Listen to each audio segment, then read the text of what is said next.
And welcome back to Steve's Monumental Adventure. We are on episode 57 and we're still in Runcorn and we're having a look at the other bridge. This is the Silver Jubilee Bridge, one of these beautiful classic bridges that cross the Mersey. Without further ado, let's get into the video. This is part of Runcorn. Runcorn was a new town basically, or one of the expanded towns. So this place is called Halton on this side, this estate on this side of the river, and we're walking along the Mersey, and over there you can see Runcorn over there in the near distance over the other side of the Mersey. But we're walking along and you can see this huge like stone wall. Look at the pieces of stone that are in there, but also some lovely carriage lights at the top of there as well. Anyway, we're coming around to the bridge now. There it is, the Silver Jubilee Bridge, and then beyond that is the railway bridge. There's a little sign on here. Let's see what it says. Borough of Widnes, Queen Victoria. It's hard to read it actually. 60th year. Oh, something to do with the 60th year. So, but look at it. It's pretty impressive, isn't it? Well, it wasn't too much of a walk really. The first time I'd ever heard or seen at the Runcorn Bridge is with the TV series 2 pints of lager and a packet of crisps. This has showed little clips of the Runcorn Bridge, but also opened up some doors to quite a few different actors.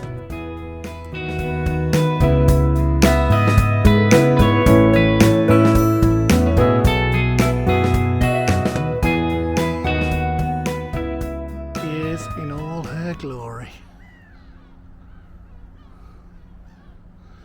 It's impressive, isn't it?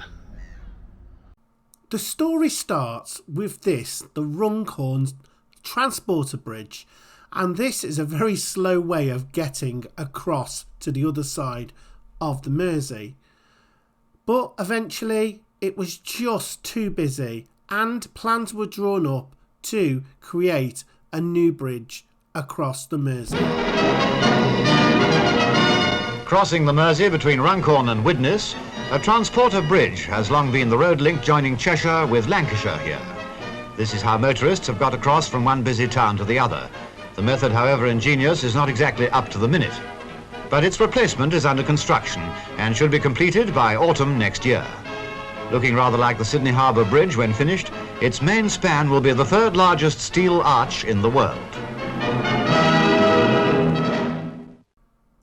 Although the Transporter Bridge was a marvel of Victorian engineering, it was very slow and cumbersome and a sign of the bygone era.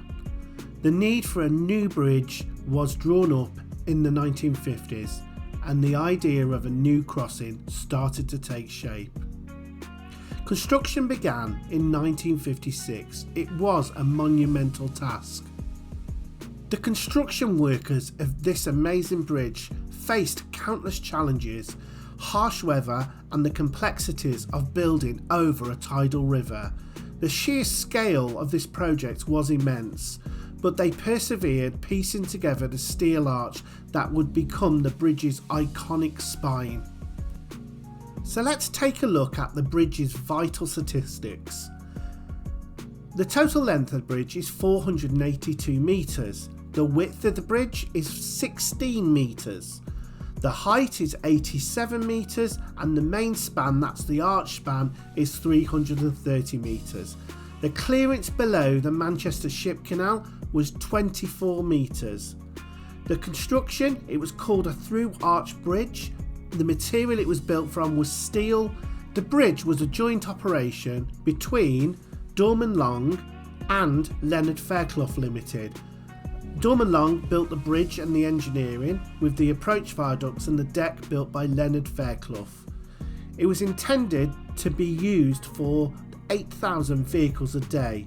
It was opened on July the 21st, 1961. When this bridge was built, it held a couple of records. It was the longest arch-span bridge in Europe at the time, and the largest steel arch bridge in the UK.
This is Movie Time.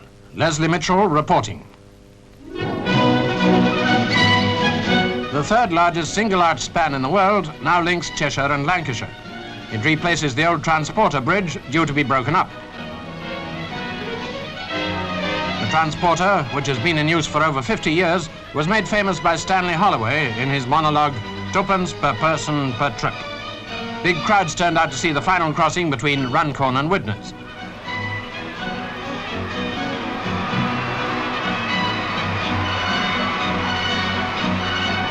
Princess Alexandra was there to give the new bridge a royal opening. Arriving on the Runcorn side, she was welcomed by county and civic officials.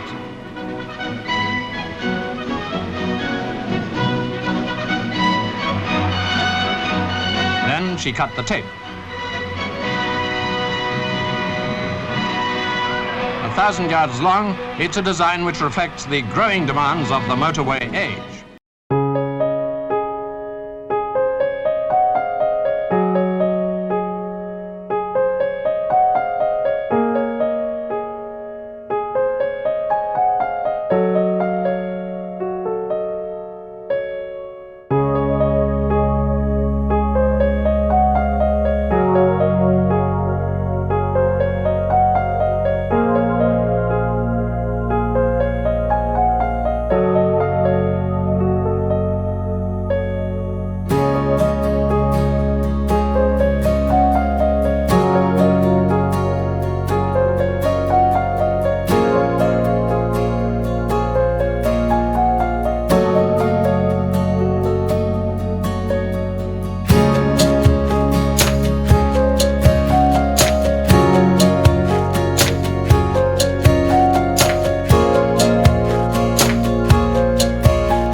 On July the 21st, 1961, the Runcorn and Widnes Bridge was officially opened by the Queen Mother and a new era had begun.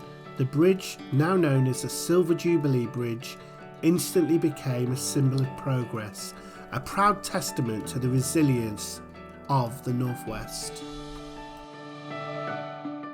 Bringing things right back up to date, in 2017 a new chapter began with the opening of the Mersey Gateway Bridge. Now it meant that the Silver Jubilee Bridge or the Runcorn and Widnes Bridge was not on its own much longer, and it was closed for a long time for a painstaking refurbishment. For many it felt like an old friend had gone away. But then in 2021 it returned, reborn and restored, and a new future secured. It now stands along the newer, larger sibling and a testament to the progress of the Northwest. The Silver Jubilee Bridge now carries the E57 over the River Mersey, and you can actually walk across this bridge. The tolls: motorcycles are free, cars are £2.40, goods vehicles up to 12 tonnes are £7.20, and goods vehicles over 12 tonnes are £9.60, and that was as of April 2025. So the bridge basically will take over 80,000 vehicles per day. 80,000 vehicles a day. That's just nuts, isn't it? Well, that is an amazing bridge, and we are absolutely thrilled to bring you this amazing bridge. And if you want to see more, we have a great collection of bridges, a great playlist just for bridges. If you want to take a look at it, just follow the link. Thank you for watching. Don't forget to like and subscribe to the channel, and I will see you again soon. Thank you for watching Steve's Monumental Adventure.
Now let's take a trip over the top of the bridge.